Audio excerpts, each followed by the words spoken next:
ആത്മാവ് നമ്മളോട് കൃത്യമായി ഇടപെട്ടുകൊണ്ടിരിക്കുകയായിരുന്നല്ലോ. അതിനെ ഓർത്ത് ഞാൻ ദൈവത്തെ സ്തുതിക്കുന്നു. ഈ ദൈവം എന്നും എന്നേക്കും നമ്മുടെ ദൈവമാകുന്നു. അവൻ നമ്മെ ജീവപര്യന്തം ഹല്ലേലൂയ. ഞാനിങ്ങനെ ഓർക്കുവാൻ ഇടയായി തീർന്നത്, വലിയ വിദ്യാഭ്യാസ യോഗ്യതയൊന്നും നമുക്ക് പറയുവാനില്ല. എൻ്റെ മാതാവിനില്ല, എൻ്റെ പിതാവിനില്ല. ഒരു സാധാരണ കുടുംബത്തിൽ ജനിച്ച് വളർത്തപ്പെടുവാൻ കർത്താവ് സഹായിച്ചു. അതിലുപരിയായിട്ട് ദൈവത്തെ അറിയുവാൻ ചെറിയ പ്രായത്തിൽ തന്നെ കർത്താവിന് വേണ്ടി ജീവിക്കുവാനും ഒക്കെ കർത്താവ് വലിയൊരു ഭാഗ്യം നൽകി. എൻ്റെ 4 സഹോദരിമാരെ എൻ്റെ പിതാവ് വിദ്യാഭ്യാസം ചെയ്തു. അവരെ 3 പേരെ നേഴ്സാക്കി. എന്നാൽ ഞങ്ങൾക്ക് ആൺപിള്ളേർക്ക് വേണ്ടുന്ന ഒരു കരുതൽ നൽകുവാൻ അപ്പോഴത്തേക്കിന് എൻ്റെ പിതാവിൻ്റെ കൈവശം ഇല്ലാതെയായി. എനിക്കൊരു എൻജിനീയർ ആകണമെന്ന് വലിയ ആഗ്രഹമുണ്ടായിരുന്നു, ഇലക്ട്രിക്കലിൻ്റെ. അതിൻ്റെ കാരണമെന്ന് പറഞ്ഞാൽ, എന്നെ കുഞ്ഞുനാളിൽ ഒരു കറണ്ട് അടിച്ച് എന്നെ തറയിലിട്ട് ചുരുട്ടിക്കളഞ്ഞൊരു ദിവസം. ഒരു തേപ്പോട്ടി എടുത്ത് പിടിച്ചതാണ്. ആ തേപ്പോട്ടി ഞാൻ എടുത്ത് പിടിച്ച്, അത് ഷോക്കായിട്ടിരിക്കുന്ന ഒരു തേപ്പോട്ടിയായിരുന്നു. അതെൻ്റെ ഉപ്പാപ്പൻ്റെ മകൾ വന്ന് പറഞ്ഞ് ആ തേപ്പോട്ടി ഒന്ന് വേണമെന്ന് പറഞ്ഞു. അന്ന് പണ്ട് കാലത്തൊക്കെ ഈ കരിയിട്ട് തേക്കുന്ന തേപ്പോട്ടി. അപ്പം ഞങ്ങളുടെ വീട്ടിൽ എൻ്റെ ഫാദർ ഒറീസയിൽ നിന്ന് ഒരു തേപ്പോട്ടി കൊണ്ടുവന്നു. അത് എങ്ങനെയോ ഷോർട്ട് സർക്യൂട്ടായി, അത് തൊട്ട് കഴിഞ്ഞാൽ കറണ്ട് അടിക്കും.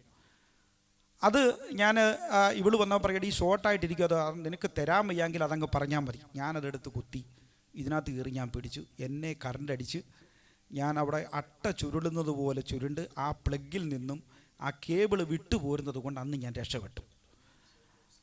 അന്ന് ഞാൻ വിചാരിച്ചെന്നാൽ ഈ ഇലക്ട്രിക്കലിനെ പറ്റി ഒന്ന് പഠിക്കണം. അന്ന് എനിക്കൊരാഗ്രഹമുണ്ടായി. അവിടെ തൊട്ടാണ് എനിക്ക് ഇലക്ട്രിക്കലിനോടുള്ളൊരു ബന്ധം തുടങ്ങുന്നത്. പക്ഷേ എൻജിനീയർ ആവാൻ കഴിഞ്ഞില്ല. IT-യിൽ ഞാൻ 2 വർഷത്തെ കോഴ്സ് എടുത്ത് പാസ്സായി. ആ മനുഷ്യൻ്റെ ആഗ്രഹം, ഞാൻ പറഞ്ഞു വരുന്നത് നമ്മുടെ ആഗ്രഹത്തെ മാനിക്കുന്ന ഒരു ദൈവമുണ്ടെന്നുള്ളതാണ്. ഞാൻ പൂനെയിൽ ചെന്ന് പൂനെയിൽ ജോലി ചെയ്തുകൊണ്ടിരിക്കുമ്പോഴാണ് ഇന്ത്യൻ എംബസിയുടെ 2 പ്രോജക്റ്റുകൾ വിയറ്റ്നാമിൽ തുടങ്ങുന്നതായിട്ട് അറിയുവാനിടയായി. അങ്ങനെ ഞങ്ങളെ 6 പേരെ പല രാജ്യത്തു നിന്നും പല ദേശത്തു നിന്നും തിരഞ്ഞെടുത്തതിൽ ഒരാൾ ഞാനായിരുന്നു. പക്ഷേ ഞാനൊട്ട് എൻജിനീയർ അല്ല താനും. ദൈവസന്നിധിയിൽ ദൈവത്തിൻ്റെ വചനത്തിന് മുമ്പിൽ നിന്നുകൊണ്ട് ഞാൻ സത്യം പറയുകയല്ലേ. ഞാൻ ഡൽഹിയിൽ ഇവരെന്നെ വിളിപ്പിച്ച് ഞാൻ അവിടെ ചെന്നപ്പോൾ എനിക്ക് എൻ്റെ പേരിൽ ഇലക്ട്രിക്കൽ എൻജിനീയർ എന്നും പറഞ്ഞ ഒരു സർട്ടിഫിക്കറ്റ് ഉണ്ടാക്കിയാണ് എന്നെ വിയറ്റ്നാമിലേക്ക് പറഞ്ഞു വിടുന്നത്. Price hallelujah. എനിക്കവിടെ ലഭിച്ച ശമ്പളമെന്ന് പറയുന്നത് ഒരു എൻജിനീയറിന് ലഭിക്കുന്നതിനെക്കാട്ടിലും വലിയൊരു തുക കർത്താവ് ദാനമായി നൽകി. പ്രൈസ് ഹല്ലേലൂയ.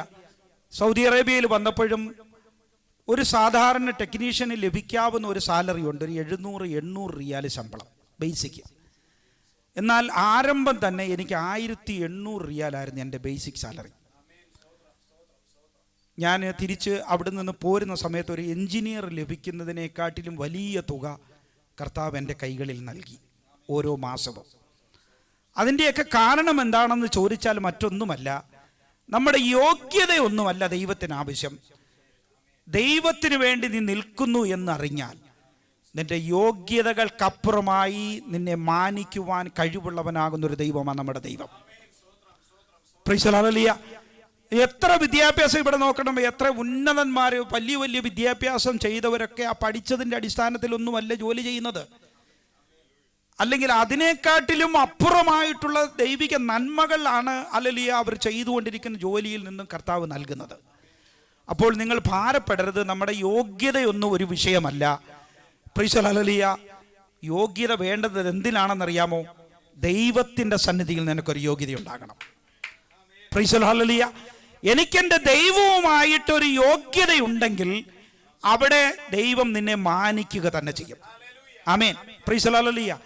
ഞാൻ ഹല്ലേലൂയ കഴിഞ്ഞ ദിവസങ്ങളിലൊക്കെ ഒത്തിരി കാര്യങ്ങൾ ഇങ്ങനെ ചിന്തിച്ചുകൊണ്ടിരിക്കുമ്പോഴാണ് ഒരു രാജാവിനെ പറ്റി എൻ്റെ ഹൃദയത്തിലേക്ക് പെട്ടെന്നൊരു ഓർമ്മ വന്നു. യോശിയാവ് എന്ന് പറയുന്ന ഒരു പേര് എൻ്റെ മനസ്സിലേക്ക് വന്ന് ഞാൻ അതിനെപ്പറ്റി ഒന്ന് പഠിച്ചു. നോക്കണമേ, 48-ാം സങ്കീർത്തനത്തിനകത്ത് യഹോവയുടെ നഗരത്തിൽ വിശുദ്ധ പർവ്വതത്തിൽ യഹോവ വലിയവനായി നിൽക്കുമ്പോൾ ആ രാജ്യത്തിലൂടെ കടന്നുപോയ അനേക രാജാക്കന്മാരെ പറ്റി ഒരു ഭാഗം ഇവിടെ കൊടുക്കുന്നുണ്ട്. അനേക രാജാക്കന്മാർ കടന്നുപോയി. അതിൽ അല്ലിയപ്പെട്ട ഒരു രാജാവായിരുന്നു ഈ യോശുവ, അല്ലെങ്കിൽ പ്രൈസ് ഹല്ലേലൂയ, യോശിയാവ് എന്ന് പറയുന്ന മനുഷ്യൻ.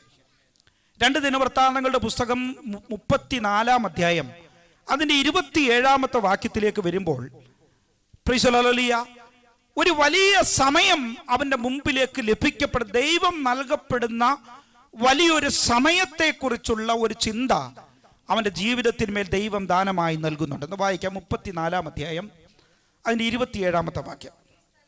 ഈ സ്ഥലത്തിനും ആമേൻ നിവാസികൾക്കും ആമേൻ നോക്കണമേ. ഹല്ലേലൂയ, പ്രൈസ് ദി ലോർഡ്.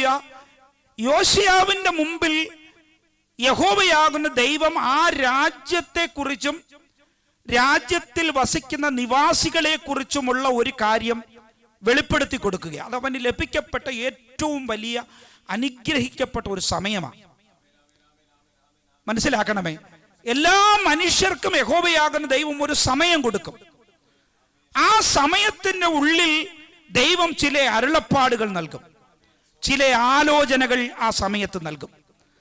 ആ ലഭിക്കപ്പെട്ട സമയത്ത് യോശിയാവിന് ലഭിക്കപ്പെട്ട ആലോചന എന്ന് പറയുന്നത് നിവാസികൾക്കും ആ ദേശത്തിനും വിരോധമായിട്ടുള്ള ദൈവത്തിന്റെ വചനമാ കേട്ടത്.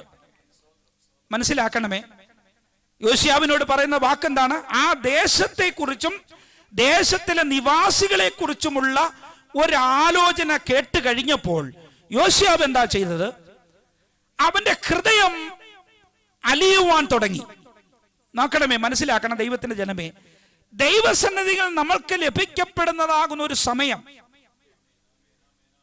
നമ്മുടെ ജീവിതത്തെക്കുറിച്ച് ചില അരുളപ്പാടുകൾ പരിശുദ്ധാത്മാവ് ദൈവിക വചനത്തിലൂടെ ആലോചനകൾ നൽകുമ്പോൾ അവനത് അനുഗ്രഹം പ്രാപിക്കുവാനുള്ളൊരു മുഖാന്തരമായി മാറ്റണം. യോശിയാവിന്റെ ജീവിതത്തിൽ ലഭിക്കപ്പെട്ട ഏറ്റവും വലിയ അനുഗ്രഹം എന്ന് പറയുന്നത് അവന് ലഭിച്ച ആ സമയമാണ്. ആ സമയത്തെ അവൻ എന്ത് ചെയ്തു? ഉപയോഗിച്ചു. അവന് ലഭിക്കപ്പെട്ട ആലോചന എന്തുവായിരുന്നു? ദേശവും ദേശനിവാസികളെയും കുറിച്ചുമുള്ള ഒരാലോചനയാണ്. ഇത് കേട്ട് കഴിഞ്ഞപ്പോൾ ഈ രാജാവ് പ്രൈസ് ദി ലോർഡ് എന്ത് ചെയ്യുകയാ? അവന്റെ ഹൃദയം അലിയുവാൻ തുടങ്ങി. രണ്ടാമത്, ദൈവസന്നിധിയിൽ അവൻ താഴ്ത്തുവാൻ തുടങ്ങി. വായിച്ചാട്ടെ. ആമേൻ. അവന്റെ വസ്ത്രം കീറുവാൻ തുടങ്ങി. അവൻ ദൈവത്തിന്റെ സന്നിധിയിൽ കരയുവാൻ തുടങ്ങി. ആമേൻ. നോക്കണമേ, ഒരു രാജാവ് 31 വർഷക്കാലം യെരുശലേം വാണ ഒരു മനുഷ്യൻ എങ്ങനെയായിരുന്നു അവന്റെ ജീവിതത്തിന്റെ അനുഗ്രഹം എന്ന് പറഞ്ഞാൽ, അനേക രാജാക്കന്മാർ അതിന് മുന്നേ കടന്നു പോയിട്ടുണ്ട്. അനേക രാജാക്കന്മാർ ഭരിച്ച ഒരു രാജ്യത്തിലാണ് ഈ യോശിയാവും ഭരിക്കുന്നത്.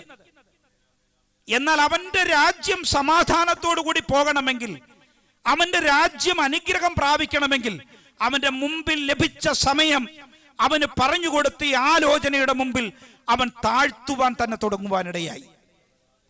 Price the Lord. അവൻ ദൈവസന്നിധിയിൽ താഴ്ത്തുക മാത്രമല്ല, അവന്റെ വസ്ത്രം അവൻ കീറി. എന്ന് പറഞ്ഞാൽ എന്തുവാ? ദൈവത്തിന്റെ വചനത്തോട് അനുരൂപപ്പെടേണ്ടതിന് വേണ്ടി അവൻ ഒരു ആത്മാർത്ഥത കൊണ്ടുവരുത്തുകയാണ്. എന്തിനാ വസ്ത്രം കീറുന്നത്? Praise the Lord. പറയപ്പെട്ടതാകുന്ന കേൾക്കപ്പെടുന്നതാകുന്ന വാക്കുകളോട് അനുരൂപപ്പെടുവാനുള്ള ഒരു ആത്മാർത്ഥതയാണ് വസ്ത്രം കീറലിലൂടെ ആഗ്രഹിക്കുന്നത്. ഇന്ന് പകൽക്കാലം ദൈവസന്നിധിയിലായിരിക്കുന്ന ദൈവത്തിന്റെ ജനമേ, ദൈവത്തിന്റെ വചനത്തിന്റെ മുമ്പിൽ നിങ്ങൾ കീറപ്പെടുകയാണെങ്കിൽ, നിങ്ങളുടെ ഹൃദയത്തിൽ മുറിവേൽക്കുകയാണെങ്കിൽ, പ്രൈസ് ദി ലോർഡ്, ദൈവത്തിന്റെ ശബ്ദം നിങ്ങൾ കേട്ടിട്ട് നിങ്ങളുടെ ഹൃദയം അലിയുവാൻ തുടങ്ങുകയെങ്കിൽ, പ്രൈസ് ദി ലോർഡ്, നിങ്ങൾ വസ്ത്രം കീറുന്നത് പോലെ നിങ്ങളെ തന്നെ താഴ്ത്തുവാൻ മനസ്സു വെക്കുമെങ്കിൽ, പറയുകയാണ് അവന്റെ പ്രാർത്ഥന എന്തു ചെയ്തു? സ്വർഗം കേൾക്കുവാനിടയായി. ഇന്ന് പകൽക്കാലം ഹല്ലേലൂയ, ദൈവത്തിന്റെ ജനമേ, നമ്മുടെ ജീവിതത്തിന് യോഗ്യത, ഞാൻ നേരത്തെ പറഞ്ഞത്, യാതൊരു യോഗ്യതയും വേണ്ട. 8 വയസ്സ് പ്രായമുള്ള ഒരു മനുഷ്യനായ യോശിയാവ് രാജ്യഭരണം ഏറ്റെടുക്കുമ്പോൾ വെറും 8 വയസ്സേ ഉള്ളൂ. അവന് മുമ്പിൽ ഭരിച്ചിരുന്ന രാജാക്കന്മാർ മുഴുവനും അശേര പ്രതിഷ്ഠകളെ ആലയത്തിൽ കൊണ്ടുവച്ചിരിക്കുകയാ. ദൈവത്തെ ആരാധിക്കുന്ന ആരാധനയിൽ നിന്നും ജനസമൂഹം മാറിക്കൊണ്ടിരിക്കുകയാ. ദൈവമില്ലാത്തൊരു ജനതയെയാണ് ഭരിക്കുവാനായിട്ട് യോഗ്യത ലഭിക്കപ്പെട്ടവനായി രാജകൊട്ടാരത്തിലേക്ക് വന്നത്. അവന്റെ മുമ്പിൽ ലഭിച്ച ആ സമയം അവൻ തക്കത്തിൽ ഉപയോഗിച്ചു. ഇന്ന് ദൈവസന്നിധിയിലായിരിക്കുന്ന ദൈവത്തിന്റെ ജനമേ, നിങ്ങൾക്കൊരു സമയം ദൈവം നൽകിയിട്ടുണ്ട്. ആ സമയത്തെ നിങ്ങൾ ഉപയോഗിക്കുവാൻ കഴിഞ്ഞാൽ, ആ സമയത്തിൽ ദൈവസന്നിധിയിൽ നിങ്ങളുടെ ഹൃദയത്തെ ദൈവസന്നിധിയിൽ ഒരു താഴ്ത്തി സമർപ്പിക്കുവാൻ കഴിഞ്ഞാൽ, ഹൃദയത്തെ ദൈവസന്നിധിയിൽ ഒന്ന് ഒരുക്കുവാൻ ഇടയായി തീർന്നാൽ, ദൈവസന്നിധിയിൽ ഒന്ന് കരയുവാൻ ഇടയായി തീർന്നാൽ, നിന്റെ പ്രാർത്ഥനകൾ കേൾക്കുന്നവനാകുന്ന ഒരു ദൈവം യോശുവാവിന്റെ പ്രാർത്ഥന കേട്ടതുപോലെ നമ്മുടെ പ്രാർത്ഥനയും കേൾക്കുമെന്നുള്ളതിന് മാറ്റമില്ലാത്ത കാര്യമാണ്. എത്ര പേർക്ക് ദൈവത്തെ മഹത്വപ്പെടുത്താൻ പറ്റും? Price the Lord. ഹല്ലേലൂയ. ഒന്നും വേണ്ട ദൈവത്തിന് ജനമേ, ഒരു യോഗ്യതയും വേണ്ട, ഒരു പ്രായവും വേണ്ട. ദൈവത്തിന് നിന്നെ മാനിക്കുവാൻ ഒറ്റ കാര്യം മതി. സമയം നിങ്ങളുടെ മുമ്പിൽ ലഭിക്കപ്പെടുന്നതാകുന്ന സമയമുണ്ട്. ആ സമയത്തിന് നിങ്ങൾ ഹല്ലേലൂയ വില കൊടുക്കണം. അവൻ എന്തുവാ വില കൊടുത്തത്? സ്ഥലത്തിനും നിവാസികൾക്കും വിരോധമായിട്ടുള്ള കാര്യമാ അവന്റെ മുമ്പിൽ ലഭിക്കപ്പെട്ട സമയം, ഇല്ലയോ? ദൈവത്തിന് വിരോധമായി നിൽക്കുന്ന ഒരു രാജ്യമായിരുന്നു യെരുശലേം എന്ന് പറയുന്നത്. അതാണ് അവന് മനസ്സിലാക്കുവാൻ കഴിഞ്ഞത്. ഇന്ന് പകൽക്കാലം ദൈവസന്നിധിയിലായിരിക്കുന്ന ദൈവത്തിന്, ഞാൻ ദൈവത്തിന് വിരോധമാകരുത്. Praise the Lord. ഹല്ലേലൂയ. ദൈവത്തിൽ നിന്നും എന്തെങ്കിലും ഒരു നന്മകളോ അനുഗ്രഹങ്ങളോ പ്രാപിക്കുവാൻ ഇടയാകണമെങ്കിൽ ദൈവത്തിന്റെ വിരോധം നമ്മൾ ഒരു കാര്യത്തിലും സംഭവിക്കാൻ അല്ലെങ്കിൽ നമ്മൾ ഉണ്ടാക്കുവാൻ ഇടയാകരുത്. എങ്കിൽ മാത്രമേ നമുക്ക് എന്ത് ലഭിക്കുകയുള്ളൂ? സമാധാനത്തോടുകൂടി അനുഗ്രഹങ്ങൾ പ്രാപിക്കുവാൻ കഴിയുകയുള്ളൂ. Price the Lord. ഞാനിങ്ങനെ ഒരു സ്നേഹത്തിന്റെ കാവൽക്കാരനെ പറ്റി ഒരു കഥ വായിക്കുവാൻ ഇടയായി. എന്താണെന്ന് അറിയാമോ? Price the Lord. സന്തോഷം, അറിവ്, ദുഃഖം, സമയം, പ്രൈസ് ദി ലോർഡ്, സ്നേഹം, ഈ കാര്യങ്ങളെല്ലാം കൂടെ വലിയൊരു ദ്വീപിൽ താമസിച്ചു കൊണ്ടിരിക്കുക ഇവരെല്ലാവരും. ആരൊക്കെയാ? സന്തോഷം, സമാധാനം, സ്നേഹം, ദുഃഖം, പ്രൈസ് ദി ലോർഡ്, അറിവ്, ഇതെല്ലാം കൂടെ ഒരു ദ്വീപിൽ താമസിക്കുന്നത്. അങ്ങനെ ഈ ദ്വീപിൽ ഇവരെല്ലാവരും കൂടെ താമസിച്ചു കൊണ്ടിരിക്കുമ്പോൾ പെട്ടെന്നൊരു ജലപ്രളയം ഉണ്ടായി. ഒരു വെള്ളപ്പൊക്കം ഉണ്ടായിട്ട് ഇവരെല്ലാവരും മുങ്ങിച്ചാകാനായിട്ട് തുടങ്ങുന്ന ഒരു സാഹചര്യം എത്തി. ഈ സാഹചര്യത്തിൽ എത്തപ്പെട്ടപ്പോൾ എല്ലാവർക്കും അവരുടേതായിട്ടുള്ള ഒരു തോണി അവർക്ക് ലഭിക്കുവാനിടയായി, എല്ലാവർക്കും. പക്ഷെ സ്നേഹത്തിന് മാത്രം ഒരു തോണിയും കിട്ടിയില്ല. മനസ്സിലാക്കണേ, കേൾക്കണേ. അപ്പോൾ ഈ സ്നേഹം ഇങ്ങനെ നിൽക്കുമ്പോഴുണ്ട് സമ്പത്ത് അല്ലെങ്കിൽ ഒരു തോണിയും തുഴഞ്ഞുകൊണ്ട് വരികയാണ്. സ്നേഹം ചോദിച്ചു, എന്നെയും കൂടി അതിലൊന്ന് കയറ്റുമോ? സമ്പത്ത് പറഞ്ഞു, പറ്റത്തില്ല, എൻ്റെ തോണിക്കകത്ത് മുഴുവനും സമ്പത്താ. സ്നേഹത്തിന് സ്ഥലമില്ല, സമ്പത്ത് പോയി. അത് കഴിഞ്ഞപ്പോൾ ദുഃഖം അലലിയ തോണിയും തുഴഞ്ഞു കൊണ്ടുവരുന്നു. സ്നേഹം ചോദിച്ചു, എന്നെയും കൂടി കയറ്റാമോ? പറഞ്ഞു, ഇല്ല, എൻ്റെ തോണി മുഴുവനും ദുഃഖമാ. സ്നേഹത്തെ ഇതിനകത്ത് കയറ്റിക്കഴിഞ്ഞാൽ അത് പ്രശ്നമാകും, അതുകൊണ്ട് എനിക്ക് പറ്റത്തില്ല. അങ്ങനെ ഓരോരുത്തർ വന്ന് ഇങ്ങനെ കടന്നു പോകുമ്പോൾ ഇവന് ദുഃഖമല്ലാതെ ഈ സ്നേഹത്തിന് സഹായിക്കാൻ ഒരു മനുഷ്യനും അല്ലെങ്കിൽ ഒരു സാഹചര്യവും ഇല്ലാതെ നിൽക്കുമ്പോൾ ഒരു തോണി അവന്റെ മുമ്പിൽ വന്നു. അവൻ ആരാണെന്നോ എന്താണെന്നോ ചോദിക്കാതെ ആ തോണിയിൽ കയറി. കുറച്ചു സമയം കഴിഞ്ഞപ്പോഴത്തേക്കും മറ്റൊരു ദ്വീപിലേക്ക് ഇവരെത്തപ്പെട്ടു. ആ തോണിയിൽ നിന്നും ഈ സ്നേഹം ഇറങ്ങിയിട്ട് ചോദിച്ചു. അവിടെ നോക്കുമ്പോൾ അവൻ കണ്ടതാകുന്ന എല്ലാവരും അവിടെ നിൽപ്പുണ്ട്. അറിവെന്ന് പറയുന്ന ഒരാളുടെ അടുത്ത് ചോദിച്ചു, എന്നെ ആരാണ് ഇവിടെ കൊണ്ടുവന്നത്? എന്തിനാണ് എന്നെ കൊണ്ടുവന്നത്? അറിവ് പറഞ്ഞു, നിന്നെ കൊണ്ടുവന്നത് സമയമാണ്. മനസ്സിലാക്കണേ, സ്നേഹത്തെ ഇവിടെ കൊണ്ടുവന്നത് സമയമാണ്. സമയത്തിന് മാത്രമേ സ്നേഹത്തിന്റെ ഹല്ലേലൂയ, സമയത്തിന് മാത്രമേ ഹല്ലേലൂയ ഇത് പ്രവൃത്തി വെളിപ്പെടുത്തുവാൻ പറ്റത്തുള്ളൂ. മനസ്സിലാക്കിയോ? പലരും ഹല്ലേലൂയ നമ്മൾ സ്നേഹിക്കും, എന്നാൽ നമ്മൾ സ്നേഹിച്ച പലരും നമ്മെ വിട്ട് അകന്നു പോകും. നമ്മൾ സ്നേഹിക്കാത്ത പലരും നമ്മെ പലപ്പോഴും സ്നേഹിച്ചെന്ന് വരും. ആ സ്നേഹം മനസ്സിലാക്കുന്നത് എപ്പോഴാ? അത് ജീവിതത്തിൽ ഓരോ സമയങ്ങൾ നമ്മുടെ ജീവിതത്തിൽ സംഭവിക്കുമ്പോഴാണ്. അപ്പോൾ സമയത്തിന് വലിയ പ്രത്യേകതയാണ്. അതെപ്പോഴാണ് വെളിപ്പെടുത്തുന്നത്? സ്നേഹത്തിന് വലിയ പ്രത്യേകതയുണ്ട്. അതിന് ഓരോ സമയത്തിലാണ് ആ സ്നേഹം വെളിപ്പെടുത്തുവാനിടയാകുന്നത്. നമ്മൾ കേട്ടിട്ടുണ്ട്, ഹല്ലേലൂയ, മുടിനാരി ഇടയ്ക്കൊക്കെയാണ് അവൻ രക്ഷപ്പെട്ടത്, ഇല്ലയോ? അതൊരു പ്രത്യേക സമയമാണ്. അതെന്തുവാ? അത് ദൈവത്തിന്റെ സ്നേഹമായിരിക്കാം. നമ്മൾ യൂട്യൂബിലൊക്കെ കാണുവാൻ കഴിയുന്നു. ഞാൻ കഴിഞ്ഞ ദിവസം ഞാൻ കഴിഞ്ഞ ഒരു ഡ്രെയിനേജിൻ്റെ മുകളിൽ ഒരു മനുഷ്യൻ നിൽക്കുകയാണ്. അപ്പോൾ ഒരു ബൈക്ക് ചരിഞ്ഞു പോകുന്നതായിട്ട് തോന്നുന്നു, കാറ്റടിക്കുന്നുണ്ട്. ചരിഞ്ഞു പോകുന്നതെന്ന് നോക്കിയിട്ട് ഇദ്ദേഹം ഈ ബൈക്ക് എടുക്കാനായിട്ട് നിർത്താനായിട്ട് പോയതും ഈ ഡ്രെയിനേജ് ഇടിഞ്ഞു താഴെ പോന്നു. ആ ഒരു തലനാരിഴയ്ക്കുള്ള ഒരു സമയം. ദൈവത്തിൻ്റെ ജനമേ, നമുക്ക് ഓരോ നഷ്ടങ്ങളും അല്ലെങ്കിൽ കഷ്ടങ്ങളും ഒക്കെ സംഭവിക്കുന്നത് ചില സമയം വരുമ്പോൾ മാത്രമേ നമുക്ക് മനസ്സിലാവൂ ആ സ്നേഹത്തിൻ്റെ ആ സ്നേഹം എന്തായിരുന്നു എന്നുള്ളത്. ഇല്ലയോ? ഒരു കാലഘട്ടത്തിൽ നമ്മൾക്കൊന്നും മനസ്സിലാക്കുവാൻ പറ്റത്തില്ല. ഒരുപക്ഷെ നമുക്ക് തോൽവികൾ സംഭവിക്കാം. അത് എന്തുകൊണ്ടാണെന്ന് നമുക്ക് ഒരുപക്ഷെ മനസ്സിലാക്കാൻ പറ്റത്തില്ല. ചില തോൽവികൾ നമ്മുടെ ജീവിതത്തിൽ സംഭവിക്കുന്നത് ചില സമയങ്ങൾ വരുമ്പോൾ നമുക്ക് മനസ്സിലാക്കുവാൻ പറ്റും, അന്ന് എന്തുകൊണ്ടാണ് എനിക്ക് തോൽവി സംഭവിച്ചതെന്ന്. ഒത്തിരി അനുഭവങ്ങൾ എൻ്റെ ജീവിതത്തിലുണ്ട്. Price the Lord. 2017 ഞങ്ങളുടെ കമ്പനി എനിക്ക് പൂട്ടുവാനിടയായത്. പൂട്ടിയതല്ല, പ്രൈസ് ദി ലോർഡ്, അത് മോഷ്ടിച്ചു കൊണ്ടുപോകുവാനും ഒക്കെ ഇടയായി തീർന്നു. പക്ഷെ ആ സമയത്തിൽ എനിക്കറിയത്തില്ല എന്തുകൊണ്ടാണ് ഇങ്ങനെയോ സംഭവിക്കുന്നത്. എന്നാൽ സമയം 2021 വന്നപ്പോഴാണ് മനസ്സിലാക്കുവാനിട എൻ്റെ കമ്പനി പൂട്ടിയതിൻ്റെ കാരണം എന്നെ ഈ ദേശത്ത് കൊണ്ടുവരുന്നതിന് വേണ്ടിയാണ്.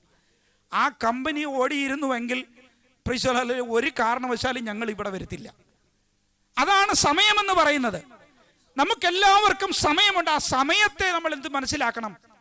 ശക്തമാകുന്ന നിലയിൽ നമ്മൾക്ക് മനസ്സിലാക്കുവാനിടയാകണം. നോക്കണമേ, ഇവിടെ കടന്നു വരുമ്പോൾ യോശിയാവിന്റെ മുമ്പിൽ ലഭിക്കപ്പെട്ട ഒരു സമയം, ദേശത്ത് സംഭവിച്ചുകൊണ്ടിരിക്കുന്നതാകുന്ന കാര്യങ്ങളെ കുറിച്ച് യഹോവയാകുന്ന ദൈവം ഒരു അരുളപ്പാട് കൊടുത്തപ്പോൾ അവന്റെ ഹൃദയം കീറുവാൻ തുടങ്ങി. അവൻ വസ്ത്രം കീറുവാൻ തുടങ്ങി. ദൈവസന്നിധിയിൽ അവൻ തന്നെ താഴ്ത്തുവാൻ തുടങ്ങി. ദൈവസന്നിധിയിൽ സമർപ്പിക്കുവാൻ തുടങ്ങി. അവൻ കരയുവാൻ തുടങ്ങി. Price the Lord. അവൻ പ്രാർത്ഥിക്കുവാൻ തുടങ്ങി. ആ പ്രാർത്ഥന എന്തു ചെയ്തു? ദൈവം കേൾക്കുവാനിടയായി. അത് മാത്രമല്ല, പ്രൈസ് ദി ലോർഡ്, ദൈവത്തിന്റെ ജനമേ, അതിന് 31 വാക്യം ഒന്ന് വായിക്കാം. 2 ദിനവൃത്താന്തങ്ങൾ 34. ആമേൻ.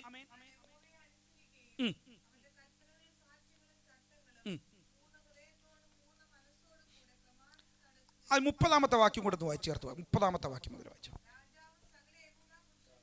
ആമേൻ.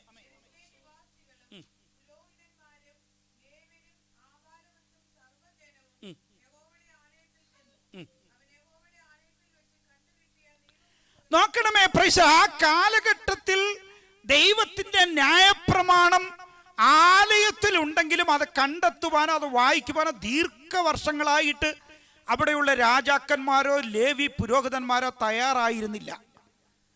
അവർ ദൈവത്തെ വിളിച്ചിരുന്നില്ല എന്നാണ് അതിൻ്റെ അർത്ഥം. പുസ്തകം കണ്ടെത്തുന്ന ഒരു സാഹചര്യം അവിടെ എത്തപ്പെടുന്നു. ആ പുസ്തകം കണ്ടെത്തി ദൈവത്തിന്റെ വചനങ്ങളെ അവിടെ വായിക്കുന്ന സമയത്ത് രാജാവ് എവിടെ ഇരിക്കുകയാ? സിംഹാസനത്തിൽ ഇരിക്കുകയാ. രാജകീയ സിംഹാസനത്തിൽ മുഴുപ്രൗഢിയോടുകൂടി നിൽക്കുന്ന രാജാവ് എന്തുവാ ചെയ്യുന്നത്? ദൈവത്തിന്റെ വചനത്തെ കേട്ടപ്പോൾ, കണ്ടെത്തിയ ന്യായപ്രമാണ പുസ്തകത്തിലെ വചനങ്ങൾ കേട്ടപ്പോൾ അവൻ സിംഹാസനത്തിൽ നിന്നുകൊണ്ട് ഇരിക്കുന്നവൻ എഴുന്നേൽക്കുവാൻ തുടങ്ങുന്നു. രാജാവ് തന്റെ സ്ഥാനത്ത് നിന്നുകൊണ്ട് 31 വാക്യം. ആമേൻ. താൻ യഹോവയെ അനുസരിക്കുകയും, ആമേൻ,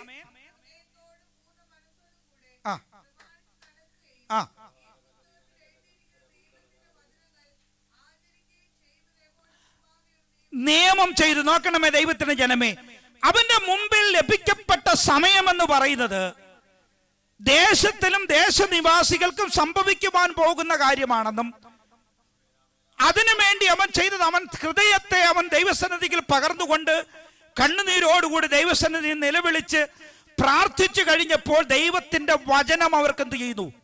വെളിപ്പെടുത്തി കൊടുക്കുന്നു. തിരുവചനം കണ്ടെത്തുവാനിടയാകുന്നു. അപ്പോൾ നമ്മുടെ ജീവിതത്തിൽ ദൈവത്തിന് വേണ്ടി അല്ലെങ്കിൽ ജീവിക്കുവാൻ സമർപ്പിക്കപ്പെടുമ്പോൾ ദൈവം അതത് സമയത്ത് എന്ത് നൽകും? ദൈവത്തിന്റെ വചനം നൽകും. ഒരു കഷ്ടതയിലൂടെ കടന്നു പോകുമ്പോൾ, ഒരു ഭാരത്തിലൂടെ കടന്നു പോകുമ്പോൾ, ഒരു വിഷമസന്ധിയിലൂടെ കടന്നു പോകുമ്പോൾ ദൈവത്തിന്റെ പദവിയിലെ ദൈവസന്നിധിയിൽ നിന്നെ തന്നെ താഴ്ത്തുവാനിടയായാൽ പരിശുദ്ധാത്മാവ് നിനക്ക് വേണ്ടുന്ന ഈ ആലോചന ദൈവത്തിന്റെ വചനത്തിലൂടെ നൽകും. ആ വചനം കേട്ട് കഴിഞ്ഞപ്പോൾ അവൻ ഇരിക്കുന്ന ഇടത്തു നിന്ന് എഴുന്നേറ്റിട്ട് ദൈവസന്നിധിയിൽ പറയുകയാണ്, ഞാൻ യഹോവയെ എന്തു ചെയ്യും? അനുസരിക്കും. അപ്പോൾ അനുഗ്രഹത്തിന്റെ അടിസ്ഥാനം എന്ന് പറയുന്നത് എന്തുവാ? അനുസരണമാണ്. ദൈവത്തിന്റെ വചനം അനുസരിക്കുവാൻ മനസ്സുണ്ടോ? Price hallelujah. ദൈവത്തിന്റെ വചനം ഹല്ലേലൂയ ഹൃദയത്തിലേക്ക് ഉൾക്കൊള്ളുവാൻ മനസ്സുണ്ടോ? ദൈവം നിനക്ക് വിരോധമായിരിക്കുന്ന അവസ്ഥയിൽ നിന്നും നിനക്ക് അനുകൂലമാകുന്ന അവസ്ഥയിലേക്ക് ദൈവം വരും. Praise Lord hallelujah. ദൈവം എന്തുവാ ചെയ്തത്? യെരൂശലേമിന് വിരോധമായിരിക്കുകയാ, അവിടെയുള്ള നിവാസികൾക്ക് വിരോധമായിരിക്കുകയാ. എന്നാൽ വചനം അനുസരിക്കുവാൻ സമയം അവൻ കണ്ടെത്തിയപ്പോൾ, അവന്റെ മുമ്പിൽ ലഭിക്കപ്പെട്ട സമയം അവൻ ഉപയോഗിച്ചപ്പോൾ തിരുവചനം അവന് കാണിച്ചു കൊടുത്തു. വചനം കേട്ടപ്പോൾ അവൻ പറയുകയാണ്, ഈ വചനത്തിൽ, ഈ ദൈവത്തിൽ ഞാൻ എന്ത് ചെയ്യും? അനുസരിക്കും. ഇതൊരുറപ്പുണ്ടായിരിക്കണം ദൈവത്തിന്റെ പൈതലേ. ജീവിതത്തിൽ എന്തെല്ലാം നഷ്ടപ്പെട്ടാലും, ജീവിതത്തിൽ ഹല്ലേലൂയ നിങ്ങൾ ആഗ്രഹിക്കുന്ന വിധത്തിൽ നിങ്ങളുടെ ജീവിതം മുന്നോട്ട് കൊണ്ടുപോകുവാൻ കഴിഞ്ഞില്ല എന്ന തോന്നൽ നിങ്ങളുടെ ജീവിതത്തിൽ ഉണ്ടായാലും, ഈ വചനം വിട്ട് ഞാൻ മാറുകയില്ല എന്ന് ഉറപ്പോട് പറയുവാൻ ധൈര്യമുള്ള ദൈവത്തിന്റെ ജനമേ, യഹോവയാകുന്ന ദൈവം നിന്നെ ഒരു നാളും കൈവിടുകയില്ല. അതാണ് 48-48 സങ്കീർത്തനത്തിന്റെ അവസാനത്തെ വാക്യം. Price hallelujah. എന്താണ് വായിച്ചത്? ജീവപര്യന്തം വഴി നടത്തും. ഇതിൽ കൂടുതൽ അനുഗ്രഹിക്കപ്പെട്ട വാക്ക് എന്തുവാ വേണ്ടത്? തിരുവചനം നിനക്ക് മനസ്സിലാക്കുവാൻ, തിരുവചനം കേൾക്കുവാൻ, തിരുവചനം കണ്ടെത്തുവാൻ, അതിനെ സ്വായത്തമാക്കുവാൻ ഇടയാകുമെങ്കിൽ ആദ്യമേ യോശുവ പറയുകയാണ്, ഞാൻ യഹോവയെ അനുസരിക്കും, യഹോവയുടെ കൽപ്പനകൾ പ്രമാണിക്കും, യഹോവയുടെ സാക്ഷ്യങ്ങൾ പ്രമാണിക്കും, യഹോവയുടെ ചട്ടങ്ങളിൽ ഞാൻ നടക്കും, പൂർണ്ണ മനസ്സോടെ ദൈവത്തിന്റെ സന്നിധിയിൽ ഞാൻ അത് പ്രമാണിക്കും, ദൈവത്തിന്റെ നിയമത്തിന്റെ വചനങ്ങൾ ഞാൻ ആചരിക്കും. ഈ 7 കൂട്ടം കാര്യങ്ങൾ നിങ്ങൾ അടിവരയിട്ട് ദൈവസന്നിധിയിൽ വിശ്വസ്തയോടുകൂടി നിന്നാൽ ജീവപര്യന്തം ദൈവം നിങ്ങളെ വഴി നടത്തുവാൻ അവൻ ശക്തനാ. അതാണ് 31 വർഷക്കാലം യോശിയാവിന്റെ ജീവിതത്തിൽ അനുഗ്രഹത്തോടുകൂടി ആ രാജ്യത്തെ ഭരിക്കുവാൻ അവൻ ഇടയായി തീർന്നതിന്റെ കാരണം എന്താണെന്ന് ചോദിച്ചാൽ, അവന്റെ മുമ്പിൽ ലഭിക്കപ്പെട്ട വചനത്തിന്റെ മുമ്പിൽ അവനെ തന്നെ കീറിക്കൊണ്ട് പറയുകയാണ്, ഞാൻ എൻ്റെ ദൈവത്തെ അനുസരിക്കും. എത്ര പേർക്ക് ദൈവസന്നിധിയിൽ പറയാൻ പറ്റും, കർത്താവേ ഞാൻ എൻ്റെ ദൈവത്തെ അനുസരിക്കും, ഞാൻ ദൈവത്തിന്റെ വചനത്തിന്റെ ചട്ടങ്ങളിൽ ഞാൻ അനുസരിക്കും, അവന്റെ ചട്ടങ്ങൾ ഞാൻ പ്രമാണിക്കും. Price the Lord. പൂർണ്ണ ഹൃദയത്തോടെ ഞാൻ അതിനെ സേവിക്കും, പൂർണ്ണ മനസ്സോടെ ഞാനത് പ്രമാണിക്കും, തിരുവചനത്തിന്റെ വചനങ്ങൾ ഞാൻ അനുസരിക്കും, ഞാൻ ആചരിക്കുമെന്ന് പറയുവാൻ കഴിയുന്ന ദൈവത്തിന്റെ ജനമേ, നിന്റെ ഭാവിയെ ധന്യകരമാക്കുവാൻ, നിന്റെ രാജ്യത്തെ സമാധാനത്തോടെ കൊണ്ടുപോകുവാൻ യഹോവയാകുന്ന ദൈവം ഇടയാക്കുന്നതിന്റെ കാരണം ദൈവസന്നിധിയിൽ എടുക്കുന്ന ഉടമ്പടിയുടെ അടിസ്ഥാനത്തിലാണ്. അവൻ ദൈവസന്നിധിയിൽ എടുത്ത ഉടമ്പടിയായിരുന്നു. ഇന്ന് പകൽക്കാലം എത്ര പേർക്ക് ദൈവസന്നിധിയിൽ ഉടമ്പടി എടുക്കുവാൻ പറ്റും? ഞാൻ എൻ്റെ ദൈവത്തിന്റെ വചനത്തെ പ്രമാണിക്കും. എൻ്റെ ജീവിതത്തിൽ കഷ്ടം വന്നാലും, എൻ്റെ ജീവിതത്തിൽ നഷ്ടം വന്നാലും, ശോധനകൾ വന്നാലും, വേദനകൾ വന്നാലും, പരിഹാസങ്ങൾ വന്നാലും, ഒറ്റപ്പെടുത്തലുകൾ വന്നാലും, ഞാൻ എൻ്റെ ദൈവത്തെ സേവിക്കുമെന്നും ഞാൻ എൻ്റെ ദൈവത്തെ അനുസരിക്കുമെന്നും ഇന്ന് പറയുവാൻ കഴിയുന്ന ദൈവത്തിന്റെ പൈതലേ, യഹോവ നിന്നെ ഒരു നാളും കൈവിടുകയില്ല, യഹോവ നിന്നെ വഴിയിൽ ഉപേക്ഷിച്ചിട്ട് പോവുകയില്ല എന്ന് പരിശുദ്ധാത്മാവിൽ ഞാൻ വിളിച്ചു പറയുവാൻ ആഗ്രഹിക്കുകയാണ്. Praise the Lord. ഹല്ലേലൂയ. രാജകീയ സിംഹാസനത്തിൽ ഇരിക്കുന്നവനാകുന്ന വ്യക്തി എഴുന്നേറ്റ് നിന്നുകൊണ്ട് പറയുകയാണ്, ഞാൻ യഹോവയെ അനുസരിക്കും. Praise the Lord. ഹല്ലേലൂയ. അവന്റെ മുമ്പിൽ ഇരുന്ന രാജാക്കന്മാരെ ഒക്കെ നിങ്ങളൊന്ന് എടുത്തു നോക്കണം. ഞാനത് ഗൂഗിളിനകത്ത് അടിച്ചു നോക്കി. ഒത്തിരി രാജാക്കന്മാരെ കാണുവാൻ പറ്റും. യോശിയാവിന് മുമ്പ് മനേസയും, പ്രൈസ് ദി ലോർഡ്, ഹല്ലേലൂയ, ഹിസ്കിയാവും ഇങ്ങനെ പുറകോട്ട് പോവുകയാ, ശൗല് വരെ. എന്നെ ഏറ്റവും സന്തോഷിപ്പിച്ച ഒരു കാര്യം എന്താണെന്ന് അറിയാമോ? 2 ദിനവൃത്താന്തങ്ങളുടെ പുസ്തകം 35-ാം അധ്യായം അതിന്റെ 18-ാമത്തെ വാക്യത്തിൽ, 35:18 വായിച്ചോ. ആമേൻ. നോക്കണമേ, ദൈവത്തിന്റെ സന്നിധിയിൽ ഇസ്രായേൽ ജനം അല്ലെങ്കിൽ മിസ്രൈമിൽ നിന്ന് പുറപ്പെട്ടു വന്നപ്പോൾ യഹോവയാകുന്ന ദൈവം നിയമമായി കൊടുത്ത ഒരു കാര്യമാണ് പെസഹ ആചരിക്കണമെന്നുള്ളത്. പല രാജാക്കന്മാർ കടന്നുപോയി പെസഹ ആചരിക്കുന്നതൊക്കെ അവർ മറന്നു. എന്ന് പറഞ്ഞാൽ എന്തുവാ? ദൈവം അവരെ വിടുവിച്ചതാകുന്ന വിടുതലുകളെല്ലാം മറന്ന് അവരുടേതാകുന്ന ഇഷ്ടത്തിൽ ജീവിച്ചു കൊണ്ടിരിക്കുകയാണ്. ഇവിടെ വായിച്ചത് എന്തുവാ? ശമൂവേൽ പ്രവാചകന്റെ കാലം മുതൽ ഇസ്രായേലിൽ ഇതുപോലെ വർണ്ണശബളമാകുന്ന ഒരു പെസഹ ഈ രാജാവ് കഴിക്കുവാനിടയായി. എന്തുകൊണ്ടാ അങ്ങനെ ആചരിച്ചത്? അതാണ് ദൈവത്തിന്റെ വചനത്തിന്റെ കൽപ്പനകളോടുള്ള ഒരു പ്രണയമെന്ന് പറയുന്നത്, ദൈവത്തിന്റെ വചനത്തോടുള്ള ഒരു സ്നേഹമെന്ന് പറയുന്നത്. ദൈവത്തിന്റെ സാക്ഷ്യങ്ങളും ചട്ടങ്ങളും ഞാൻ പ്രമാണിക്കുമെന്ന് പറഞ്ഞാൽ ആ എഴുതി വച്ചിരിക്കുന്നതാകുന്ന കാര്യങ്ങൾ പെസഹ എങ്ങനെ ആചരിക്കണമെന്ന് ദൈവസന്നിധിയിൽ മനസ്സിലാക്കിയ ഈ രാജാവ് ശമൂവേൽ പ്രവാചകന്റെ കാലം മുതൽ ഇതുപോലെ ഒരു പെസഹ ആചരിച്ചതാകുന്ന സമയമില്ല. അതുകൊണ്ട് അവൻ ദൈവത്തെ സേവിച്ചത്, ഇല്ലയോ? അതുകൊണ്ടാണ് ദൈവം അവനെ മാനിച്ചത്. 31 വർഷക്കാലം അവന്റെ ഭരണം, അവന്റെ രാജ്യം അഭിവൃദ്ധിയിലേക്ക് പോകുവാനും ജനം അനുഗ്രഹിക്കപ്പെടുവാനും ഇടയായി തീർന്നതിന്റെ കാരണം വചനത്തിൽ എഴുതിയിരിക്കുന്നതാകുന്ന ചട്ടങ്ങളും പ്രമാണങ്ങളും അവൻ അനുസരിക്കുവാൻ തയ്യാറായതുകൊണ്ടാണ്. എഴുതിയും വെക്കുവാനിടയായി. ശമൂവേൽ പ്രവാചകന്റെ കാലം മുതൽ ഇസ്രായേലിൽ ഇതുപോലെ ഒരു പെസഹ ആരും ആചരിച്ചിട്ടില്ല. കർത്താവിന്റെ സന്നിധിയിലായിരിക്കും ദൈവത്തിന്റെ ജനമേ, ഒരു മനുഷ്യനും ആരാധിക്കാത്തതുപോലെ നിനക്ക് ദൈവത്തെ ആരാധിക്കുവാൻ മനസ്സുണ്ടോ? ഒരു മനുഷ്യന് ദൈവത്തിന് കൊടുക്കുന്നത് പോലെ അല്ല, നിനക്ക് അതിനപ്പുറമായി കൊടുക്കുവാൻ ഒരു മനസ്സുണ്ടോ? ദൈവം നിന്നെ മാനിക്കുക തന്നെ ചെയ്യും. മുമ്പേ അവന്റെ രാജ്യവും നീതിയും അന്വേഷിക്കുക, അതോടുകൂടി സകലതും ദൈവം നിങ്ങൾക്ക് നൽകാമെന്ന വാഗ്ദത്തമാണ്. കർത്താവിന് വേണ്ടി നിങ്ങൾക്ക് ആചരിക്കുവാൻ, കർത്താവിന് വേണ്ടി കൊടുക്കുവാൻ, കർത്താവ് ആഗ്രഹിക്കുന്ന വിധത്തിലേക്ക് ആരാധനകൾ അർപ്പിപ്പാൻ ദൈവം നിങ്ങൾക്ക് നൽകപ്പെട്ടിരിക്കുന്നതാകുന്ന ആയുഷ്കാലം ആരോഗ്യത്തോടെ ദൈവസന്നിധിയിലേക്ക് കടന്നു വരുമ്പോൾ ദൈവത്തിന് കൊടുക്കേണ്ടുന്ന മഹത്വവും ആരാധനയും ആർക്ക് അർപ്പിക്കുവാൻ കഴിയുമോ അവനെ അനുഗ്രഹിക്കുന്നവനാകുന്ന ഒരു ദൈവമാ നമ്മുടെ ദൈവം എന്നുള്ള കാര്യം മറന്നു പോകരുത്. അപ്പോൾ അനുഗ്രഹത്തിന്റെ അടിസ്ഥാനം എന്ന് പറയുന്നത് എന്തുവാ? ദൈവത്തിന്റെ സന്നിധിയിൽ നമുക്ക് ലഭിക്കപ്പെടുന്നതാകുന്ന സമയം, അല്ലെങ്കിൽ നൽകപ്പെടുന്നതാകുന്ന ദൈവത്തിന്റെ വചനത്തിന്റെ ഇമ്പമേറിയ ശബ്ദങ്ങൾ, അത് കേൾക്കുകയും അനുസരിക്കുകയും അത് ഉപയോഗിക്കുകയും ചെയ്യുന്നുള്ളതാണ്. 37-ാം സങ്കീർത്തനം അതിന്റെ 3 മുതലുള്ള വാക്യങ്ങളിൽ യഹോവയിൽ ആശ്രയിച്ച് നന്മ ചെയ്യുക, ദേശത്ത് പാർത്ത് വിശ്വസ്തത ആചരിക്കുക, യഹോവയെ തന്നെ രസിച്ചുകൊള്ളുക. ആമേൻ, ഹല്ലേലൂയ. നോക്കണമേ ദൈവത്തിന്റെ ജനമേ, പ്രൈസ് ഹല്ലേലൂയ. ദൈവസന്നിധികൾ നന്മ ചെയ്യുമ്പോൾ, വിശ്വസ്തത ആചരിക്കുമ്പോൾ, യഹോവയിൽ തന്നെ നമ്മൾ സന്തോഷിക്കുമ്പോൾ, അപ്പോഴാണ് നമ്മുടെ ഹൃദയത്തിന്റെ ആഗ്രഹങ്ങൾ സാധിപ്പിച്ചു തരുന്നത്. എല്ലാവർക്കും ആഗ്രഹങ്ങളുണ്ട്, ഇല്ലയോ? നമുക്ക് എല്ലാവർക്കും പല വിധത്തിലുള്ള ആഗ്രഹമാണ്. എങ്ങനെയാ സാധിപ്പിച്ചു തരുവാൻ കഴിയുന്നത്? Price hallelujah. ഇന്ന് വചനം പറയുന്നത് പോലെ നിന്റെ ഹൃദയത്തിലെ ആഗ്രഹങ്ങളെയൊക്കെ കർത്താവ് സാധിപ്പിച്ചു തരും. Price hallelujah, hallelujah. ആശ്രയിക്കുമ്പോൾ മാത്രമേ പ്രൈസ് ഹല്ലേലൂയ നിങ്ങളുടെ ഹൃദയത്തിലെ ആഗ്രഹം ദൈവം സാധിപ്പിക്കൂ. ആരിലാണ് ആശ്രയിക്കേണ്ടത്? Price hallelujah. പലപ്പോഴും നമ്മൾ ആശ്രയിക്കുന്നത് എപ്പോഴാണ്? നിരാശയുണ്ടാകുമ്പോൾ നമ്മൾ പലരെയും നമ്മൾ ആശ്രയിക്കാറുണ്ട്, ഇല്ലയോ?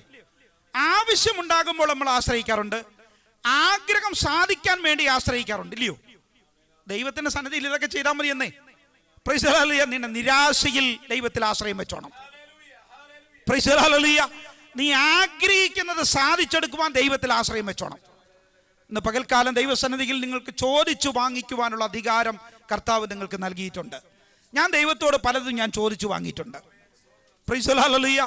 ഞാൻ എൻ്റെ വിവാഹം കഴിക്കുന്നതിന് മുന്നമേ ഞാൻ ദൈവത്തോട് പറയുക, കർത്താവ് എനിക്കൊരു ഭവനമില്ലാതെ ഞാൻ വിവാഹം കഴിക്കത്തില്ല.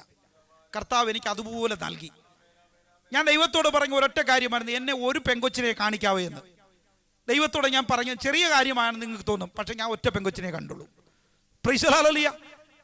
അത് നിങ്ങൾ ദൈവസന്നിധിയിൽ നിങ്ങൾ ആഗ്രഹിക്കുന്നത് ചെറുതും വലുതും അത് എന്തു തന്നെ ആയിക്കൊള്ളട്ടെ, ആശ്രയിക്കുന്നവനെ പ്രൈസ് ദൈവം ഒരിക്കലും കൈവിടുകയില്ല. പ്രൈസ് ഹല്ലേലൂയ. ലോകത്തിന്റെ ആശ്രയമല്ല നിങ്ങൾ വെക്കേണ്ടത്, സർവശക്തനാകുന്ന ദൈവത്തിന് നിങ്ങൾ ആശ്രയം വെച്ചാൽ അപ്പോൾ അനുഗ്രഹം എവിടെയാ കിടക്കുന്നത്? ആഗ്രഹത്തിലും ആശ്രയത്തിലുമാണ്. നിങ്ങൾക്ക് ആഗ്രഹം ഉണ്ടാകണം, ഇല്ലയോ? ദൈവസന്നിധിയിൽ എന്തുവാ നമ്മൾ പലതും ആഗ്രഹിക്കണം. കർത്താവേ, എനിക്കത് ഇങ്ങനെ ആവണം, ഇന്നതാകണം, ഇന്നത് ചെയ്യണം, ഇന്നതൊക്കെ ആയിത്തീരണമെന്ന് ദൈവസന്നിധിയിൽ ആഗ്രഹിക്കുമ്പോഴാണ് നിങ്ങളുടെ ആഗ്രഹത്തെ കർത്താവ് എന്ത് ചെയ്യുന്നത്? മാനിക്കുവാനിടയാകുന്നത്. Praise the Lord. ഹല്ലേലൂയ. അതിൽ ഏറ്റവും വലിയൊരു ഉദാഹരണമാണ് പ്രൈസ് ദി ലോർഡ്. ഹല്ലേലൂയ. സ്വന്തം നിലയിൽ അനുഗ്രഹം പ്രാപിക്കാൻ നോക്കിയ ഒത്തിരി പേരുണ്ട്, ഇല്ലയോ? ദൈവത്തോടെ ആലോചന ചോദിച്ച് അനുഗ്രഹം പ്രാപിച്ചവരുമുണ്ട്, സ്വന്തം നിലയിൽ അനുഗ്രഹം പ്രാപിക്കുവാൻ ശ്രമിച്ചവരുമുണ്ട്. അതിലൊരു ഉദാഹരണമാണ് യാക്കോബ്. സ്വന്തം നിലയിൽ എങ്ങനെയാ അനുഗ്രഹം പ്രാപിക്കാൻ നോക്കിയത്? സ്വന്തം സഹോദരനായിട്ടൊന്ന് അഭിനയിച്ചു നോക്കി. രണ്ടാമത് ബഥേലിൽ വെച്ച് ദൈവത്തോട് വിലപേശി. ലാബാന്റെ ഭവനത്തിൽ പോയി സ്വന്തം പ്രയത്നം ചെയ്ത് അവൻ അനുഗ്രഹം പ്രാപിക്കാൻ നോക്കിയില്ലയോ? എന്നാൽ ഒടുവിൽ എന്തോ സംഭവിച്ചത്? ഉൽപ്പത്തി പുസ്തകം 32-ാം അധ്യായം 26-ാമത്തെ വാക്യത്തിലേക്ക് വരുമ്പോൾ പ്രൈസ് ദി ലോർഡ്, നീ എന്നെ അനുഗ്രഹിച്ചിട്ടല്ലാതെ സ്വന്തം നിലയിൽ അനുഗ്രഹം പ്രാപിക്കുവാൻ നോക്കിയവൻ praise the lord, praise the lord, യാബോക്ക് കടൽ തീരത്ത് വന്ന് നിന്നുകൊണ്ട് പറയുകയാണ്, നീ എന്നെ, ആമേൻ, ഹല്ലേലൂയ. ഒന്ന് വായിക്കാം 32-26 ഉൽപ്പത്തി പുസ്തകം.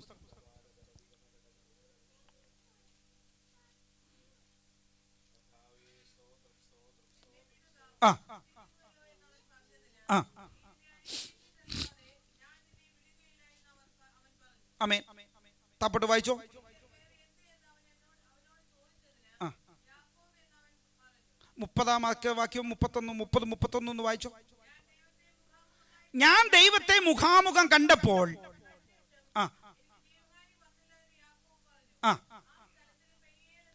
ആ സ്ഥലത്തിന് പെനിയേൽ എന്ന് പേരിട്ടു. സ്വന്തം ഹല്ലേലൂയ നിലയിൽ അനുഗ്രഹം പ്രാപിക്കുവാൻ നോക്കിയ വ്യക്തി പ്രൈസ് ദി ലോർഡ്, ആ അനുഗ്രഹം ഒന്നുമല്ല, അനുഗ്രഹമെന്ന് മനസ്സിലാക്കിയിട്ട് തന്റെ ദൂതനുമായിട്ട് ഒരു മൽപ്പിടുത്തം നടത്തി പ്രൈസ് ദി ലോർഡ്, നീ എന്നെ അനുഗ്രഹിച്ചിട്ടല്ലാതെ ഞാൻ നിന്നെ വിടുകയില്ല എന്ന് വാക്കു പറഞ്ഞ് പ്രൈസ് അവസാനം ദൈവത്തിൽ ആശ്രയം വെച്ച് അനുഗ്രഹം പ്രാപിക്കുവാൻ ഇടയായി തീർന്ന വ്യക്തി പ്രൈസ് ദി ലോർഡ് ദൈവത്തെ മുഖാമുഖം കണ്ടുകൊണ്ട് ആ ദേശത്തിനൊരു പേരിട്ടു. എന്തുവാ? Price the Lord. ആ പെനിയേൽ എന്ന പ്രദേശത്തിന് പേരിട്ട് കഴിഞ്ഞപ്പോൾ അവിടെ എന്തോ സംഭവിച്ചെന്നറിയും? അത് കഴിഞ്ഞിട്ട് സൂര്യൻ ഉദിച്ചു. Price the Lord. ഇവൻ ഹാരാനിലേക്ക് ഓടിപ്പോകുന്ന ഒരു സമയത്ത്, ബഥേലിൽ എത്തിയ സമയത്ത് എന്തോ സംഭവിച്ചത്? സൂര്യൻ അസ്തമിച്ചു. എന്നാൽ യഥാർത്ഥമാകുന്ന അനുഗ്രഹം അവന്റെ ജീവിതത്തിന്മേൽ പ്രാപിച്ചെടുക്കുവാൻ കഴിഞ്ഞപ്പോൾ അവന്റെ ജീവിതത്തിൽ സംഭവിച്ചത് എന്തുവാ? ഒരു സൂര്യൻ അവന് മുമ്പിൽ ഉദിക്കുവാനിടയായി തീർന്നു. Price the Lord. അപ്പോൾ ഉദിക്കുന്ന സമയമുണ്ട്, അസ്തമിക്കുന്ന സമയമുണ്ട്. അനുഗ്രഹത്തിന് വേണ്ടി ഓടിയവൻ അവന്റെ ജീവിതത്തിൽ എത്തപ്പെട്ടത് പ്രൈസ് ദി ലോർഡ് എവിടെയാ? സൂര്യൻ അല്ലെ അസ്തമിച്ച സമയത്ത് അവൻ എത്തപ്പെടുന്നത്. അവിടെ നിന്ന് അവൻ നേടിയതൊന്നും അവന്റെ അനുഗ്രഹമല്ലെന്ന് അവന് മനസ്സിലായി. അനുഗ്രഹത്തിന് വേണ്ടി ദൈവത്തോട് അവൻ ചോദിക്കുന്നു, അവന്റെ ആഗ്രഹം ദൈവത്തോട് പറയുന്നു, ഒരു മൽപ്പിടുത്തം നടത്തുന്നു. ദൈവത്തെ അവന് മുഖാമുഖം കാണുവാൻ കഴിയുന്നു. ദൈവം അവനെ അനുഗ്രഹിക്കുന്നു. ആ അനുഗ്രഹത്തിലൂടെയാണ് അവന്റെ ജീവിതത്തിൽ ഒരു ഉദയമുണ്ടാകുന്നത്. എന്തുവാ? Price the Lord. യാക്കോബിന്റെ ജീവിതത്തിന്റെ ശുഭകാലത്തിന്റെ ആരംഭം തുടങ്ങുന്നത് അവിടം തൊട്ടാ, ഇല്ലയോ? പെനിയേലിൽ പ്രൈസ് ദി ലോർഡ് സൂര്യൻ ഉദിച്ചപ്പോൾ മുതലാണ് അവന്റെ ജീവിതത്തിന്റെ ശുഭകാലം തുടങ്ങുന്നത്. അതുവരെ അവൻ കഷ്ടപ്പെടുകയാണ്, ഇല്ലയോ? അതുവരെ അമ്മായപ്പന്റെ ഭവനത്തിൽ ആടുകളെ മേയിച്ച് അവൻ അനുഗ്രഹം പ്രാപിക്കുവാൻ നോക്കുകയാണ്. എന്നാൽ പെനിയേൽ അവിടെയാണ്, എവിടെയാണോ ദൈവത്തെ മുഖാമുഖമായി കാണുവാൻ കഴിഞ്ഞത്, അവിടം തൊട്ട് അവന്റെ ശുഭകാലം തുടങ്ങുവാനിടയായി. ഇന്ന് പകൽക്കാലം ഒരു ആലോചന ഞാൻ നിങ്ങളോട് പറയാം. ദൈവത്തെ നിങ്ങൾ കണ്ടെത്തിയത് മുതലാണ് നിങ്ങളുടെ ജീവിതത്തിൽ ഒരു ശുഭകാലം ഉണ്ടാകുവാനിടയായത്. ഒരു സൂര്യൻ ഉദിച്ചത് എപ്പോഴാ? നിങ്ങളുടെ പുറകോട്ടൊന്ന് തിരിഞ്ഞു നോക്കണം. എവിടെയാണോ ദൈവത്തെ നിങ്ങൾക്ക് കണ്ടെത്തുവാൻ കഴിയുന്നത്, അവിടെ തൊട്ടാണ് ദൈവത്തിന്റെ സന്നിധിയിൽ നിങ്ങൾക്ക് ശുഭകാലം ആരംഭിക്കുന്നത്. അതുവരെ നിങ്ങളുടെ ജീവിതത്തിൽ സൂര്യൻ അസ്തമിച്ച് കിടക്കുകയാണ്. അല്ലെന്ന് പറയാൻ പറ്റുമോ? എനിക്ക് എൻ്റെ ദൈവത്തിന്റെ സന്നിധിയിൽ പറയാൻ പറ്റും. ഞാൻ എപ്പോഴാണോ എൻ്റെ ദൈവത്തെ കണ്ടെത്തിയത്, ഞാൻ എപ്പോഴാണ് എൻ്റെ ദൈവത്തെ കാണുവാൻ ഇടയായത്? ഞാൻ എപ്പോഴാണ് ദൈവത്തിൻ്റെ വചനത്തെ അനുസരിക്കുവാൻ ഇടയായത്? ഞാൻ എപ്പോഴാണ് ദൈവത്തിൻ്റെ കൽപ്പനകളും ചട്ടങ്ങളും പ്രമാണിക്കുവാൻ മനസ്സ് വെച്ചത്?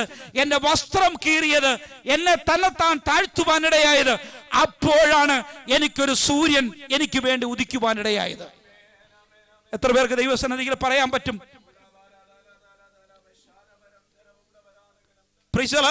ഈ യാബോക്ക് തീരത്ത് വേറൊരു സംഭവങ്ങളുണ്ട്. അവന് എതിരായിട്ട് വരുന്നത് ആരാണെന്നറിയാമോ? തൻ്റെ സഹോദരൻ ഏശാവ് വരികയാ. എങ്ങനെയാ വരുന്നതെന്നറിയാമോ? കുറെ ആൾക്കാരുമായിട്ടാണ് വരുന്നത്.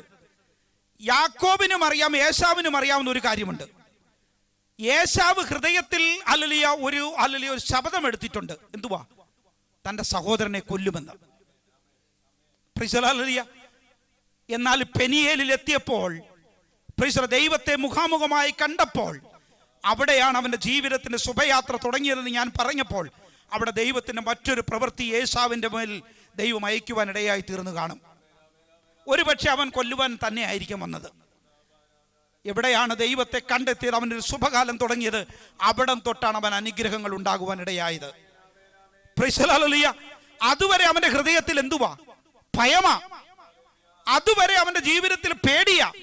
അവന്റെ സ്വത്തുക്കളെയൊക്കെ വിഭാഗിച്ച് മറുകര കടത്തിയിട്ട് അവൻ ദൈവവുമായിട്ട് അവൻ വാദപ്രതിവാദം നടത്തുമ്പോഴും അവന്റെ ഉള്ളിൽ ഒരു ഭയം കാണും, ഇല്ലയോ? മാനുഷികമാകുന്ന നിലയിൽ നിങ്ങൾ ചിന്തിച്ചു നോക്കണം. എന്നാൽ സൂര്യൻ ഉദിച്ചപ്പോൾ അവനൊരു ശുഭകാലം ഉണ്ടായി എന്ന് അവൻ ദൈവത്തെ കണ്ടുമുട്ടിയ സ്ഥലത്തിന് പെനിയേൽ എന്ന് പേരിട്ട് കഴിഞ്ഞപ്പോൾ അവന്റെ ജീവിതത്തിന് തന്നെ ഒരു മാറ്റമുണ്ടാകുന്നു.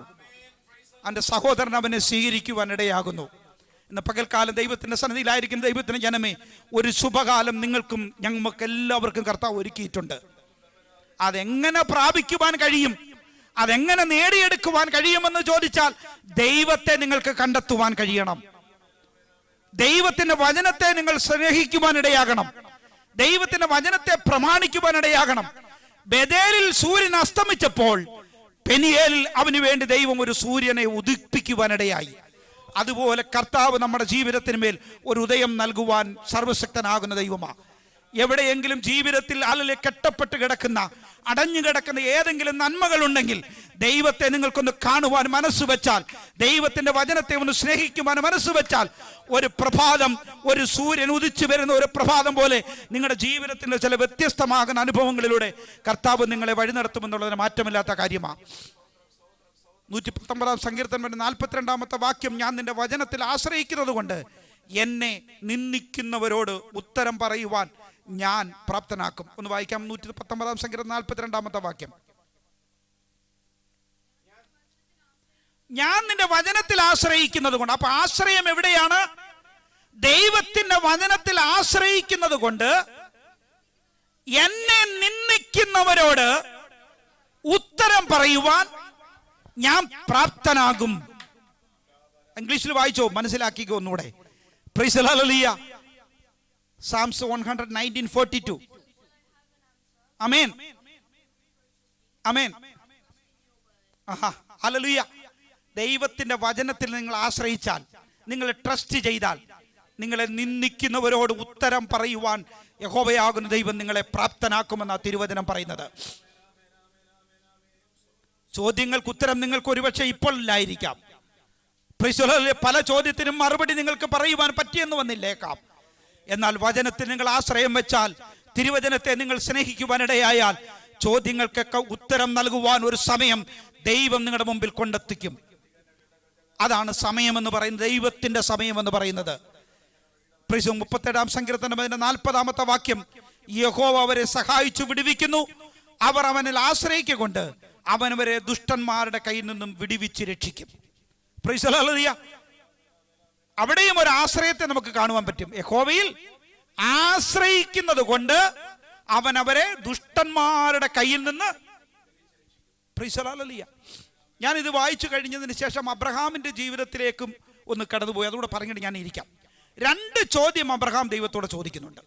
ഉൽപ്പത്തി പുസ്തകം 15 അധ്യായം 2 വാക്യം, നീ എനിക്ക് എന്ത് തരും?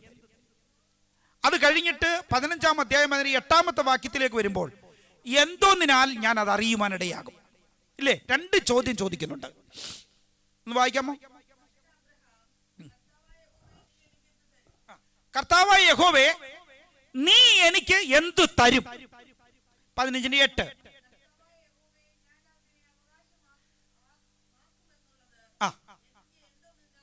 എന്തൊന്നിനാൽ എനിക്ക് അറിയുവാൻ കഴിയും. ഞാൻ അതിന്റെ വിശദാംശത്തിലേക്ക് ഞാൻ പ്രവേശിക്കുന്നില്ല. അബ്രഹാം ചോദിച്ച ചോദ്യത്തിന് ഉത്തരം കിട്ടിയോ ഇല്ലയോ എന്ന് നിങ്ങൾ പോയി ചിന്തിച്ചാൽ മതി. Price the Lord. നീ എനിക്ക് എന്ത് തരും? എന്തോന്നിനാൽ ഞാനത് അറിയുവാനിടയാകും. കണ്ണുകളെ അടയ്ക്കാം, ദൈവസന്നിധിയിൽ നമുക്ക് പ്രാർത്ഥിക്കാം. ഈ 2 ചോദ്യങ്ങൾ ഞാൻ നിങ്ങളുടെ മുമ്പിൽ വെക്കുകയാണ്. അബ്രഹാം ദൈവത്തോട് ചോദിച്ചതുപോലെ കർത്താവിൻ്റെ സന്നിധിയിൽ നിങ്ങൾ ചോദിക്കുവാനിടയാകുമ്പോൾ, കർത്താവേ, നീ എനിക്ക് എന്ത് തരും? ചോദ്യത്തിനും ഉത്തരം അല്ലെങ്കിൽ നിങ്ങൾ സ്വയം കണ്ടെത്തിക്കൊള്ളണം. കർത്താവ് നിങ്ങൾക്ക് സകലതും നൽകുവാൻ കഴിവുള്ളവനാകുന്നൊരു ദൈവമാണ്. അബ്രഹാമിനെ അനുഗ്രഹിച്ചവനാകുന്ന ദൈവമാണ് നമ്മുടെ ദൈവം. യാക്കോബിനെ അനുഗ്രഹിച്ച ദൈവമാണ് നമ്മുടെ ദൈവം. യോസഫിനെ അനുഗ്രഹിച്ച ദൈവമാണ് നമ്മുടെ ദൈവം. നമ്മുടെ പിതാക്കന്മാരെ ഒക്കെയും അനുഗ്രഹിച്ച ദൈവമാണ് നമ്മുടെ ദൈവം. എന്തോന്നിനാൽ അറിയുമെന്ന് അബ്രഹാം ചോദിച്ചപ്പോൾ അതിന്റെ ഉത്തരങ്ങൾ അതിന്റെ താപ്പോട്ടുള്ള അധ്യായങ്ങളിൽ മുഴുവനും കാണുവാൻ കഴിയും. ദൈവം അബ്രഹാമിനെ അനുഗ്രഹിച്ചോ? ദൈവം അബ്രഹാമിനെ മാനിച്ചോ?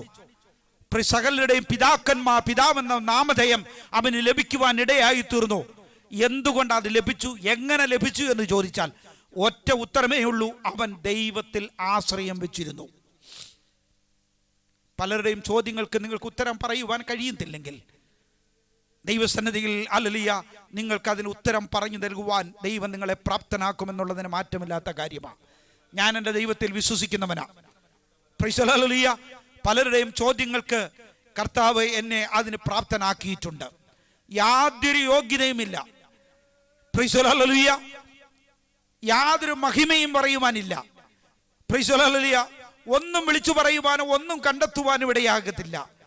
എന്നാൽ ഇന്ന് ദേശത്ത് നിലനിർത്തി ദേശത്തിന് മുമ്പിൽ നിനക്കൊരു മാന്യമാകുന്ന ജീവിതത്തിന് ഉടമയായി കർത്താവ് നിന്നെ നിർത്തിവെച്ചിട്ടുണ്ടെങ്കിൽ, ലോകത്തിന് മുമ്പിൽ നീ അനുഗ്രഹിക്കപ്പെട്ടവൾ, നീ അനുഗ്രഹിക്കപ്പെട്ടവനെന്ന് പറയത്തക്കവണ്ണം നിങ്ങളുടെ ജീവിതത്തെ യഹോവയാകുന്ന ദൈവം മാറ്റിയെങ്കിൽ അതിന്റെ അടിസ്ഥാനം എന്ന് പറയുന്നത് മറ്റൊന്നുമല്ല, പ്രൈസ് ദി ലോർഡ്, ദൈവത്തിൽ ആശ്രയം വെച്ചതുകൊണ്ടാണ്. ഒരു സമയമുണ്ട്.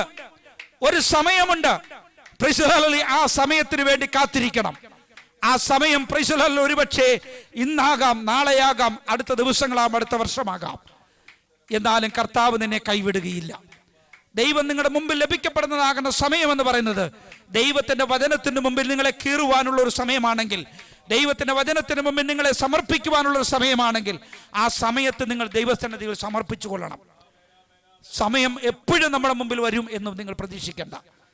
വചനത്തിന് മുമ്പിൽ നിങ്ങളെ തന്നെ താഴ്ത്തുവാൻ കഴിയുമെങ്കിൽ, പരിശുദ്ധാത്മാവ് വചനത്തിലൂടെ നിങ്ങളോട് ഇടപെടുവാൻ ഇടയായിട്ടുണ്ടെങ്കിൽ, ദൈവത്തിന്റെ ആത്മാവ് ശക്തമായി നിങ്ങളോട് സംസാരിക്കുവാൻ ഇടയായെങ്കിൽ, നിങ്ങൾക്ക് ഉത്തരം പറയുവാൻ തക്കവണ്ണം നിങ്ങളെ പ്രാപ്തനാക്കുന്ന ഒരു ദൈവമാ നമ്മുടെ ദൈവം എന്നുള്ള കാര്യം മറന്നു പോകരുത്.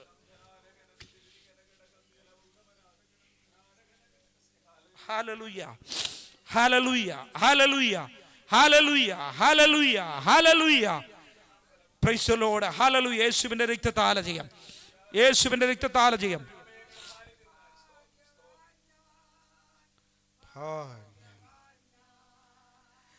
ശ്രേയമേശു തന്നതിനാൽ ഭാഗ്യവാൻ ഞാൻ, ഭാഗ്യവാൻ ഞാൻ. ഓ കാരിരുൾ എൻ രക്ഷകൻ